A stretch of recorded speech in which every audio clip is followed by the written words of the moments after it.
আসসালামু আলাইকুম। আমাদের ফোনে যাদের ডলবি অ্যাটমসের সাপোর্টটা আছে বা ডলবি অ্যাটম সাউন্ডস, এই সাউন্ডটার যে কাজ বা এই সাউন্ডটার যে বিশেষত্ব সেটা আমি আপনাদের সাথে আজকে শেয়ার করব।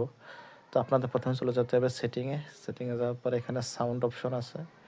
এই সাউন্ড অপশনে আপনারা ক্লিক করবেন। সাউন্ড অ্যান্ড টাচ করার পরে একটু নিচের দিকে নেমে দেখতে পাবেন এখানে সাউন্ড ইফেক্ট যে অপশনটা আছে।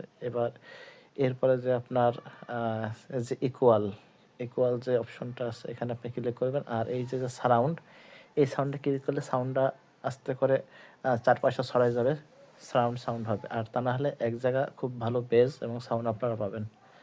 তো আমি এরপরে চলে যাব হচ্ছে গ্রাফিক্স ইকুয়ালটা আছে সেখানে।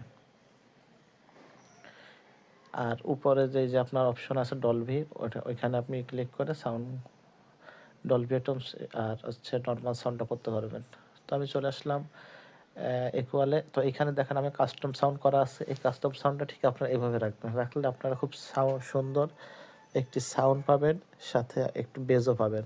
আর যদি আপনাদের কমানো বাড়ানো দরকার হয়, দেখতে পাচ্ছেন এই যে বাড়ানো কমানো অপশন রয়েছে, আপনারা এভাবে সাউন্ডটি অ্যাডজাস্ট করে নেবেন। তো আপনারা সুন্দর একটি সাউন্ড পাবেন। ধন্যবাদ। আমার ইউটিউব চ্যানেলটি আপনারা সাবস্ক্রাইব করে পাশে থাকবেন।